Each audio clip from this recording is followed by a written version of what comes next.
abstracto es una forma de expresión que se aleja de lo que consideramos real.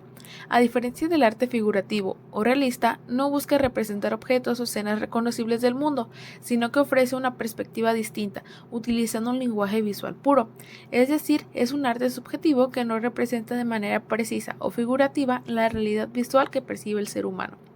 La disconformidad con los valores estéticos heredados del Renacimiento promovió el rechazo de las reglas clásicas y desarticuló la idea de que la creación artística debía estar sujeta a leyes o cánones.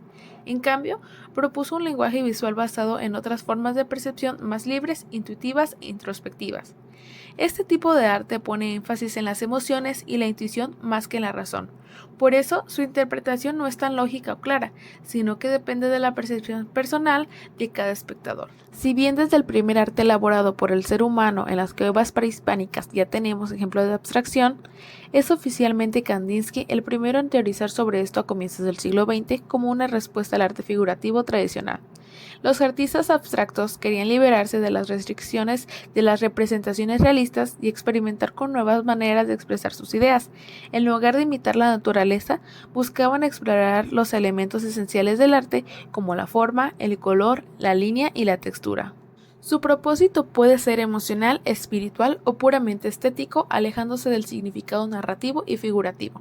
Un momento clave en el desarrollo de este estilo fue la pintura Composición 7 en 1913 de Wassily Kandinsky, considerada la primera obra completamente abstracta de la historia. Características principales: alejamiento de la figuración. Este no busca referentes en la realidad visual, procura expresar ideas y emociones o despertar experiencias sensoriales a través de los elementos de la composición, como son puntos, líneas, colores, texturas y formas. Libertad creativa. Intenta liberarse de las reglas tradicionales del arte y de abrir la experimentación a técnicas, materiales y elementos compositivos. Foco en la subjetividad. Interpreta el arte como una experiencia subjetiva antes que técnica, es decir, estimula la idea de que tanto la creación como la percepción de una obra son acontecimientos íntimos en los que intervienen sensaciones, recuerdos, creencias y emociones personales. Dentro del arte abstracto hay una gran diversidad de tendencias y estilos que pueden sintetizarse en dos grandes orientaciones: una expresiva y otra geométrica. Por un lado, el arte abstracto expresivo es subjetivo y espontáneo, improvisado a veces, donde el protagonismo es de la expresividad del artista, que prescinde de la estructura y se vuelca en el gesto, el material y el sentimiento que provoca la obra. Es por tanto altamente ambiguo e interpretable. Dentro de este se encuentran los siguientes movimientos. Rayonismo, 1912. Centró su interés en el ordenamiento dinámico y rítmico de la luz, el color y los rayos. Gestualismo, pintura de acción o action painting, 1945. Aprovecha el cromatismo producido a partir de técnicas como el chorreo de pintura. Expresionismo abstracto, 1950. Hace énfasis en el proceso creativo basado en el automatismo y la improvisación cromática. Pintura salvaje, 1980. Radicaliza la espontaneidad de los trazos y los colores. Neoexpresismo, 1980. Se caracteriza por su agresividad, sus desencarnados temas y el uso de imágenes fácilmente reconocibles como el cuerpo humano, generalmente dibujadas de manera muy burda. Por otro lado está el arte abstracto geométrico, que pretende ser objetivo y universal, planificado, en la que la composición es estructurada y que evita toda expresividad mediante el uso de la geometría. Suele defender una fractura personal y pretende evocar claridad y precisión. Dentro de este se encuentran los siguientes movimientos. Constructivismo, 1914. Se basa en la geometría espacial, los materiales y los principios constructivos, aspectos que le aproximaron al diseño. Suprematismo, 1915. Centró su atención en los valores absolutos de la geometría plana, cuadrados, círculos, rectángulos y triángulos, y los elementos compositivos básicos, líneas rectas simples o intersecadas. Neoplasticismo, 1917. Se conoció también como de Steel, reduce los elementos geométricos a líneas perpendiculares y reduce la paleta de colores. 1960. Trabaja sobre ilusiones ópticas mediante la manipulación de la luz y el color. Cinetismo, 1967. Trabaja con el principio de inmaterialidad entre la materia, procurando la percepción del movimiento. Minimalismo o estructuras primarias, 1968. De acuerdo con Gaudés, se basa en la absoluta economía de los recursos materiales y la reducción del geometrismo, 1980. Preconizaba la utilización de objetos domésticos como materiales esculturales. Se adaptó a la nueva codificación lineal de la sociedad urbana, cuya señalización se ha convertido en el medio de los juegos visuales o en escultura. El neoplasticismo fue un movimiento artístico surgido a inicios del siglo XX, en el año de 1917, en Holanda, vinculado a otras vanguardias artísticas como fueron el cubismo y el futurismo, así como el arte abstracto. El pintor, poeta y arquitecto neerlandés Theo van Doesburg fue considerado fundador y guía espiritual del movimiento, coincidiendo con los contactos de los primeros miembros del grupo, entre los que se encontraba Piet Mondrian, junto a quien fundaría en Leiden la revista De Stijl, órgano de prensa del movimiento neoplasticista. El neoplasticismo en la pintura no solo representó una transformación estética, sino también una reflexión filosófica frente al desorden del mundo moderno, mediante una abstracción precisa, el uso ordenado de la geometría y una paleta restringida de colores. Los artistas intentaron crear un lenguaje visual universal que superara las diferencias personales, centrándose en lo esencial, la pureza y la armonía. Características del neoplasticismo en la pintura. Se prefieren por las líneas rectas, los planos, cubos y el ángulo recto, siendo el rectángulo una forma básica que aparece en la mayoría de los cuadros. Se emplearon colores primarios o neutros, los cuales reducen la complejidad del objeto representado en un número limitado de tonalidades disonantes entre sí. Se valen de una gama pequeña de contrastes y tonalidades que expresan formas equilibradas, sin simetría, separadas de los objetos reales. También los pintores dejaron atrás el arte clásico, que se enfocaba en representar la realidad con precisión, para crear obras en las que ya no era necesario detallar todo. En su lugar, utilizaron solo formas y colores fundamentales para expresar sus ideas. Buscaban proporcionar un lenguaje plástico objetivo y universalidad en sus pinturas, de tal modo que pudiera tener significado para cualquiera que la vea. Por último, tienen una ausencia total de curvas y diagonales, por lo tanto, la belleza resalta por sus líneas rectas y geométricas. Principales artistas del neoplasticismo. Piet Mondrian fue un pintor holandés reconocido como uno de los fundadores de De Stijl, un movimiento artístico que promovía la abstracción y las nuevas formas de arte a principios del siglo XX. Para tipos como Mondrian, el arte debía ser representado a través de líneas rectas y colores puros. Entre sus sombras se encuentra la composición en rojo, amarillo y azul, Broadway Boogie Woogie, Victory Boogie Woogie, Composición A, Tableau y New York City 1. Theo van Doesburg, cuyo nombre de nacimiento era Emile Marie Cooper, fue una de las figuras fundamentales en el desarrollo del neoplasticismo holandés. En 1915 conoció a Piet Mondrian y un poco más tarde a Bart van der Leck. Junto a ellos y otros artistas fundó la revista De Stijl. Dentro de sus obras se encuentran Contracomposición de disonancias 16, Composición de vidrierías mujer, Danza rusa, Contracomposición simultánea, Composición octava la vaca, Composición aritmética y Composición 20. Fritz Glarner fue un pintor suizo-estadounidense. Fue discípulo de Piet Mondrian, fuertemente influenciado por las teorías de Mondrian sobre la simetría dinámica.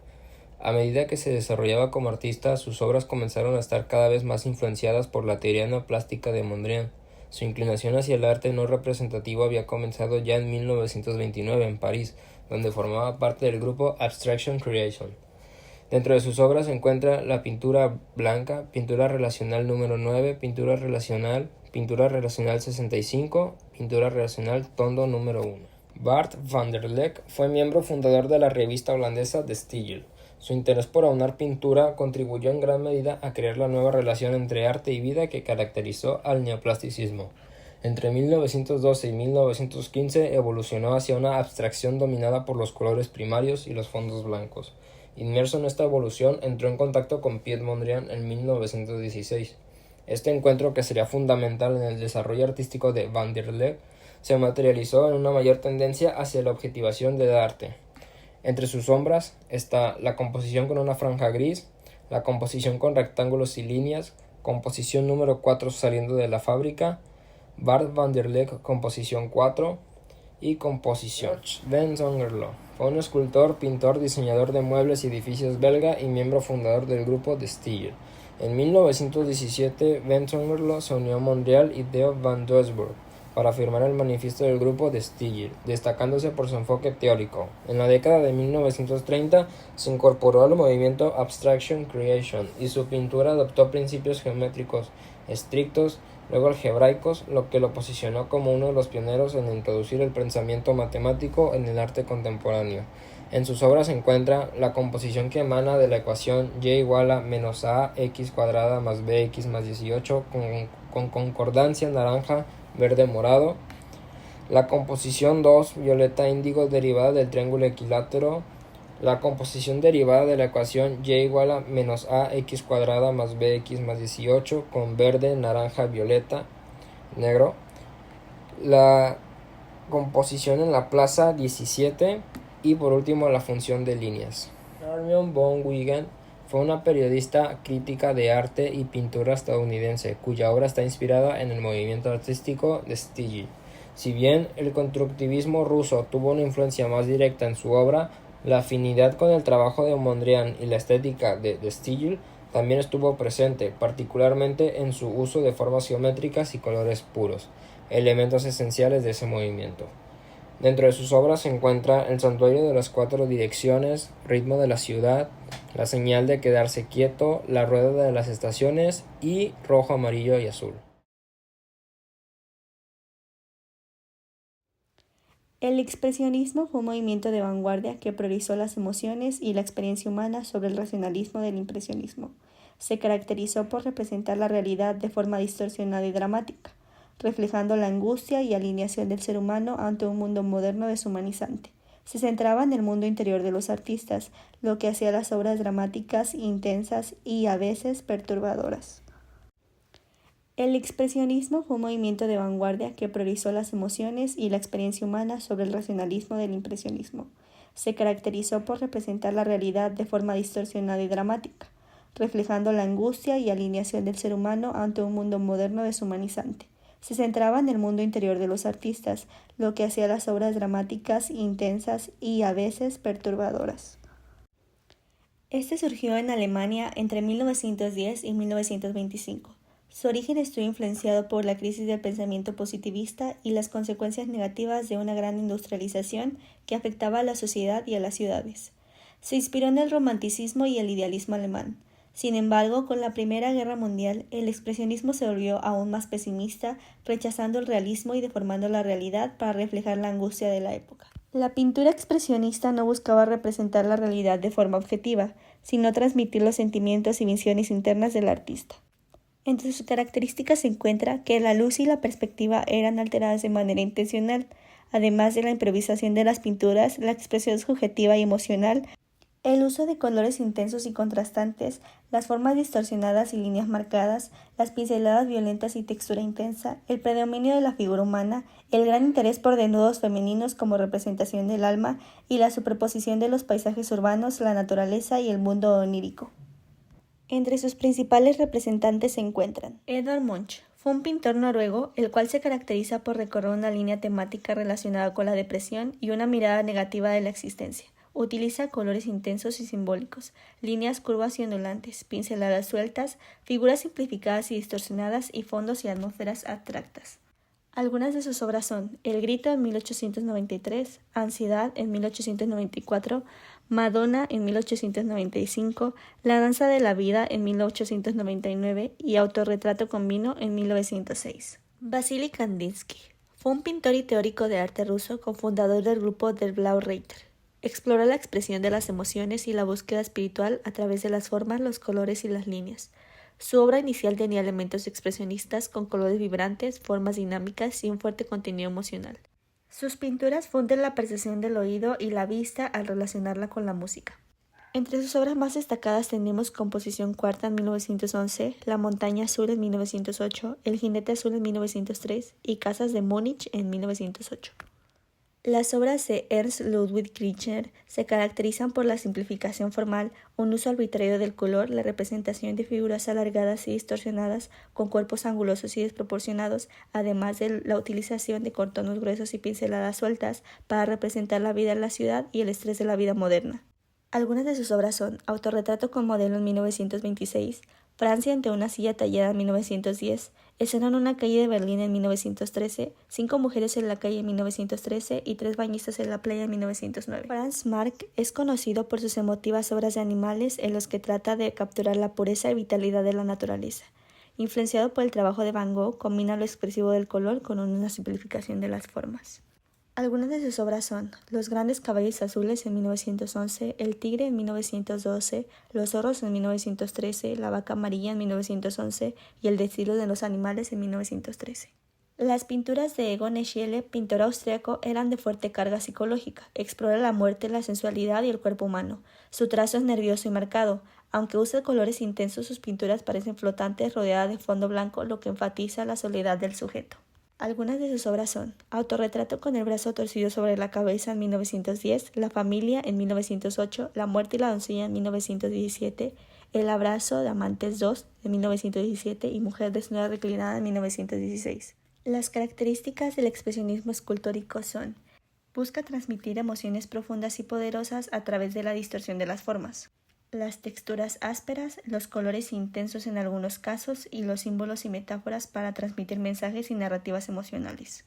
Además tiene una influencia del primitivismo y a menudo las figuras humanas y los objetos se simplifican o abstraen para concentrarse en la expresión. Entre sus principales representantes se encuentran: Ernst Barlach estaba comprometido con los temas sociales y humanos. Se caracteriza por representar figuras humanas en situaciones de sufrimiento, espiritualidad y conflicto, como la angustia de la guerra. Sus obras son principalmente de madera y bronce, además son voluminosas con pocos detalles, lo que resalta la expresión emocional. Algunas de sus obras son El cenotafio de Magdeburgo, El espíritu combatiente, El ángel flotante, El mendigo y Der Berserker. Wilhelm Lehmbruck crea figuras humanas estilizadas, melancólicas y alargadas. Estas reflejan profunda sensibilidad emocional y sentido de angustia existencial, influenciado por los horrores de la guerra. Trabajó con bronce, piedra y yeso con acabados suaves que resaltan las formas estilizadas. Algunas de sus obras son De rodillas, Grandes mentes, Orar, El caído y Cabeza de un pensador. Rudolf Belling fue un escultor alemán que combinó el expresionismo, el cubismo y el constructivismo en su obra. Aunque comenzó por el expresionismo, evolucionó hacia una escultura más abstracta y geométrica, explorando la relación entre el espacio y la forma, jugando con el espacio y la tridimensionalidad. Además trabajó con bronce, madera y metal, incorporando técnicas modernas. Algunas de sus obras destacadas son Cabeza de latón, Formas orgánicas, Triada, Estatuilla de Veador y Erotismo. Surrealismo. El surrealismo es un movimiento súper interesante que empezó siendo literario. El término surrealista lo usó por primera vez Guillaume Apollinaire en 1917 y luego André Breton y sus amigos de la revista Literatura lo hicieron más conocido. Aunque al principio era solo cosa de escritores, en 1925 el surrealismo llegó a la pintura, con una exposición en la Galería Pierre donde participaron artistas como Miró, Max Ernst, Picasso y más tarde se sumarían Dalí y Magritte. Breton, en su manifiesto surrealista de 1924, lo definió como automatismo psíquico, que básicamente es dejar fluir el pensamiento sin que la razón lo controle ni preocuparse por si es bonito o moralmente correcto. Lo que buscaban los surrealistas era liberar el inconsciente y transformar la vida, el arte y la sociedad. Para esto usaban técnicas como la escritura o la pintura automática, donde no piensan en lo que están haciendo, o representaban escenas oníricas como si fueran sacadas directamente de un sueño. El surrealismo no tiene un solo estilo, más bien cada artista exploraba su propio camino. Hay dos grandes tendencias: surrealismo figurativo, que usa la perspectiva clásica para crear escenas impactantes y hasta un poco raras, en donde Dalí y Magritte son los grandes ejemplos. Surrealismo abstracto, mucho más libre, donde cada artista inventa su propio universo, como Miró o Max Ernst. Principales representantes en la pintura surrealista. Salvador Dalí es uno de los artistas más representativos del surrealismo. No solo fue pintor, también incursionó en la escultura, el grabado, la escenografía y la pintura. Dalí es conocido por su personalidad excéntrica y su increíble atención al detalle. Lo más interesante de su obra son esos paisajes que parecen sacados de un sueño, llenos de símbolos súper llamativos, como los famosos relojes derretidos y las ilusiones ópticas. Dalí estaba muy influenciado por el psicoanálisis de Freud. Sus pinturas son como ventanas al subconsciente donde nada es lo que parece. Algunas de sus obras más importantes son La persistencia de la memoria en 1931, El gran masturbador de 1929, Sueño causado por el vuelo de una abeja alrededor de una granada un segundo antes de despertar en 1944, Cristo de San Juan de la Cruz en 1951 y La tentación de San Antonio en 1946.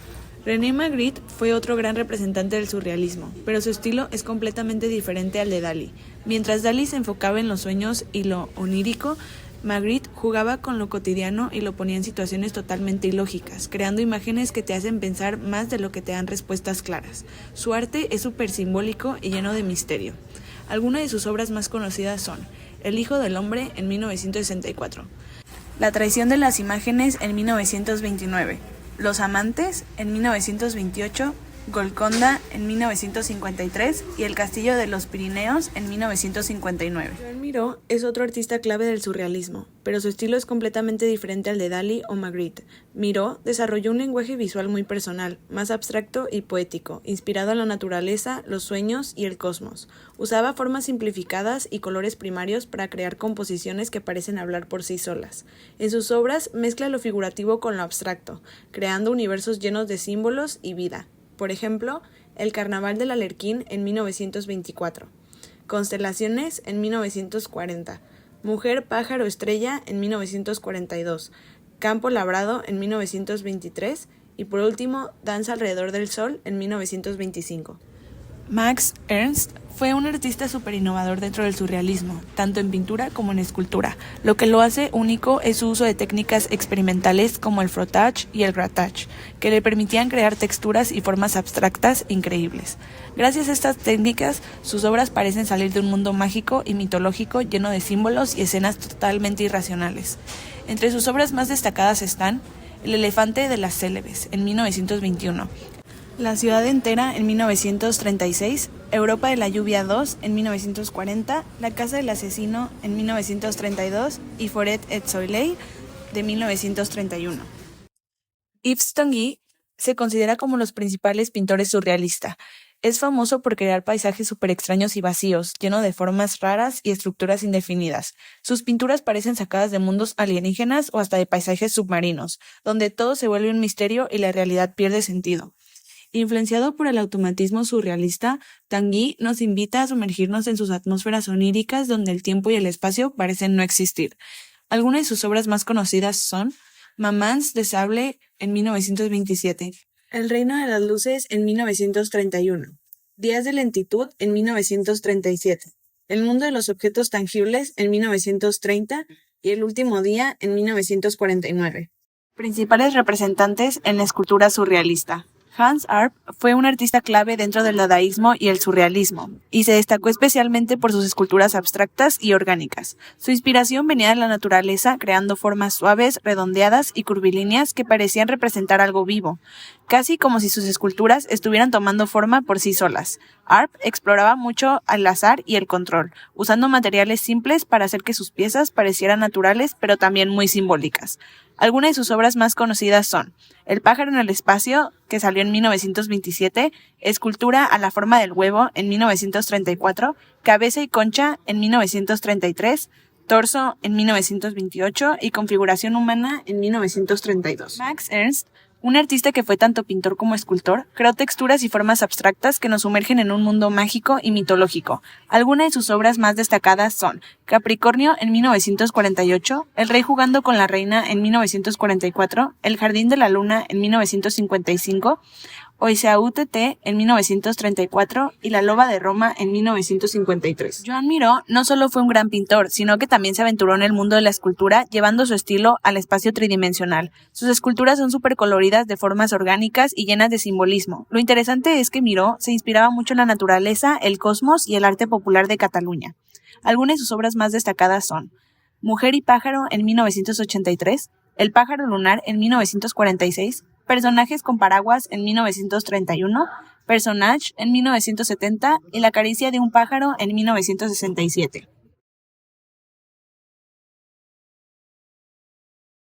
La metafísica es una rama de la filosofía que se ocupa de explorar las preguntas fundamentales sobre la naturaleza de la realidad, la existencia del alma o la mente, la relación entre mente y cuerpo, la naturaleza del tiempo y el espacio, y la existencia de Dios o lo divino. A menudo se le considera más allá de lo físico. Por lo que el arte metafísico es una expresión artística que busca explorar y comunicar ideas y conceptos trascendentales, como la espiritualidad, la existencia y la relación entre el hombre y el cosmos. Este tipo de arte va más allá de la representación literal de objetos y eventos, buscando capturar la esencia y el significado profundo detrás de ellos. Es por ello que los objetos cotidianos se representan fuera de los contextos habituales, dando lugar a una especie de sueño pintado, una realidad ilógica pero verosímil, una lógica alternativa, por así decirlo. En medio de una guerra mundial, los artistas muestran espacios misteriosamente quietos, tranquilos y silenciosos, como pasibles sueños en color. El arte metafísico surge en Italia entre 1910 y 1920, principalmente en la obra de Giorgio de Chirico. Su estilo se inspira en el pensamiento filosófico de Nietzsche, especialmente en la idea de que la realidad tiene un sentido oculto que solo puede ser revelado a través de la intuición y la metáfora.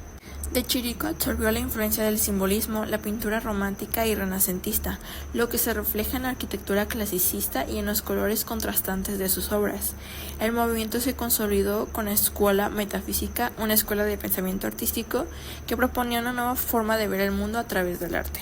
Sus principios estéticos son la perspectiva ilógica, atmósfera de soledad y misterio, uso del tiempo y la memoria y los objetos fuera de lugar. Características de la pintura del arte metafísico. Uso de perspectiva distorsionada, lugares desiertos, sensación de tiempo detenido, uso de colores fríos y cálidos en contraste, elementos simbólicos e incongruentes e iluminación extraña y teatral, con sombras que no siempre coinciden con la luz. Principales representantes. Giorgio de Chirico. Fue un artista italiano considerado el padre de la pintura metafísica, pues creó su estética característica: plazas vacías, sombras alargadas, maniquí sin rostro, perspectivas irreales y objetos incongruentes para generar misterio. De Chirico se inspiró en las emociones que le producían las sensaciones inesperadas que a veces descubría en los lugares o las cosas más familiares. Algunas de sus obras destacadas fueron La canción de amor, Las musas inquietantes, Héctor y Andromaca, La melancolía de la partida y La plaza de Italia. Carlo Carrà fue un pintor italiano de vanguardia. En un hospital militar conoció a Giorgio de Chirico y decidió unirse al movimiento. Carrà usó composiciones estáticas y símbolos enigmáticos como maniquís y arquitecturas misteriosas. Algunas de sus obras destacadas son La musa metafísica, La casa roja, Madre e hijo, El óvalo de las apariciones y El amante del ingeniero. Giorgio Morandi está considerado por muchos como el mejor pintor italiano del siglo XX. Se hizo miembro de la escuela metafísica con su luz onírica, sus lugares desiertos y silenciosos, sus volúmenes sólidos bañados por la luz. Creó bodegones con botellas y jarrones. Algunas de sus obras destacadas son Naturaleza muerta metafísica, Botellas y objetos de 1919, Botellas de 1930, Naturaleza muerta de 1948 y Naturaleza muerta con flores de 1950. Filippo de Pisis fue un pintor italiano que se alejó un poco de las reglas estrictas de este movimiento, pero se destacó por su capacidad para fusionar lo figurativo con lo poético. Sus obras muestran la atmósfera melancólica, la representación de objetos en paisajes solitarios y la evocación de sensaciones de misterio. Algunas de sus obras destacadas son La playa de Venecia, Naturaleza muerta marina, Pan sagrado, Naturaleza muerta con botella y El arqueólogo. Alberto Savinio, escritor y pintor italiano y hermano de Giorgio de Chirico, fue otro artista fundamental en la pintura metafísica, pero con un enfoque más literario y filosófico. Su obra se distingue por una combinación de simbolismo, surrealismo y exploraciones psicológicas, y aunque no siguió las reglas estrictas del movimiento metafísico, compartió con él la fascinación por lo irracional, lo onírico y lo misterioso. Algunas de sus obras destacadas son Anunciación, Ulises y Polifemo, Cuidado con el Egeo, El tierno cuarteto y El sueño del poeta. En el arte metafísico, la escultura no es un medio tradicional.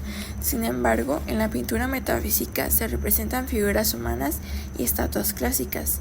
Dichas figuras y estatuas tienen las siguientes características: formas estilizadas y proporciones alteradas, uso de volúmenes geométricos combinados con formas humanas, maniquí sin rostro, superficies pulidas y lisas, texturas de materiales como bronce, mármol y madera. Algunos ejemplos de pinturas donde se observan estas figuras son La canción de amor, Il trovatore y Las musas inquietantes. A pesar de que solo se representaron en la pintura, existe una excepción, pues de Chirico en sus últimas décadas creó figuras tridimensionales basadas en sus pinturas. Estas esculturas de maniquí sin rostro reflejan la esencia de su obra pictórica, con cuerpos estilizados y superficies lisas. Estas esculturas son los maniquíes de Chirico y El trovatore.